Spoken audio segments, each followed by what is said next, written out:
Hola, my name is Androgynous Alpha. My pronouns are they, them. Welcome to Gumzo na Chai.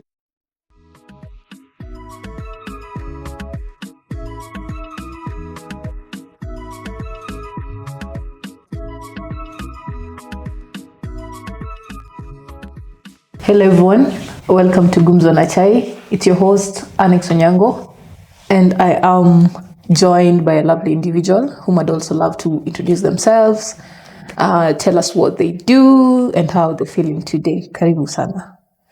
Thank you so much, and thank you for having me today. I'm feeling great today. My name is Androgynous Alpha. My pronouns are they, them. I'm the CEO and founder of Nadharia CBO. Karibu sana. Asante sana. What does it mean to belong when your country criminalizes or rejects you? Okay. For me, I could say that belonging is something like I've built it myself and the community around me, and even like the way I said, I'm the CEO and founder of Nadharia CBO. Okay. So I've been able to create, to belong through the community I've created myself. Okay. Yeah. Interesting. Have you ever been told you do not belong? You do not belong here because you're queer? And if yes, what happened? If no, also what happened? I think yes, and as a masculine presenting lesbian, every time like you walk in the street, they remind you that you don't belong. As a fashion designer, the way I dress, I wear suits. There's some street in Nairobi I can't walk because they keep on asking me, why you dress like this? Questions like, are you a boy or a girl? Even on TikTok, they comment saying that you're trying to take our women. Right. Also putting the comments like utanyesha at the end of, this kind of questions. So it's like, for me, when in Nairobi town, I have to calculate which routes to take so that I can be safe. Right. And also, there are some spaces like clubs you can't get in because they just see you and say like, why do you look like this? Right. So they can't give you access to the spaces. And even more with the stairs, churches, there are some you can't go. Yeah. It's daily, they remind you that you don't belong. Right. Yeah. Okay. How do you claim space in public, in your family, in culture? And in that spirit, where do you feel safest as a queer person in Kenya? I can start like claiming spaces in public. I think it's the community I've built, Okay. the queer event I attend, the training center we have at our shelter, and also at the center at the Nadharia office.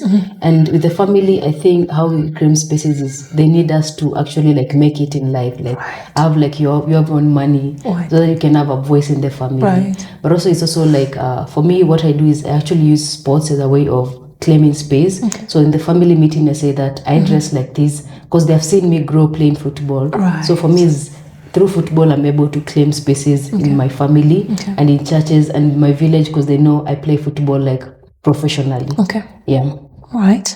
That's an interesting take. Why do you think people associate queerness with the West and not the African heritage? I think people associate it because of the West came with a different narrative Right. when they brought the Bible.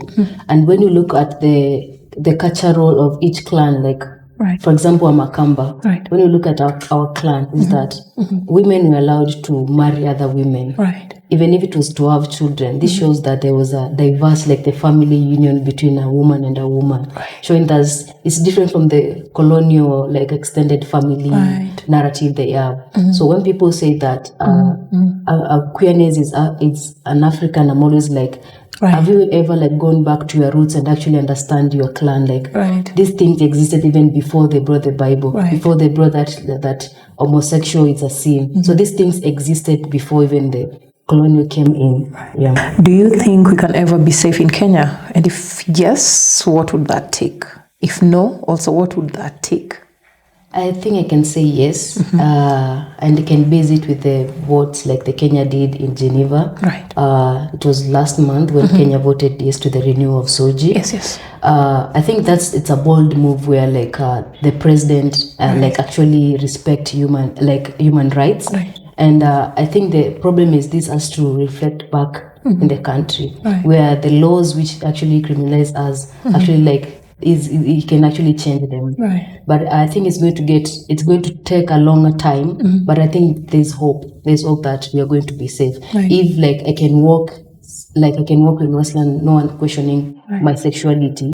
showing that Kenya is actually progressing to a better ways of accepting the queer community. Okay. Okay, that's lovely. That's bringing a bit of hope to folk like us. All right, thank you for that. Please share with us some community opinions or real life tensions around queer safety in public spaces, as you also reflect on queer joy and visibility despite the risks we face.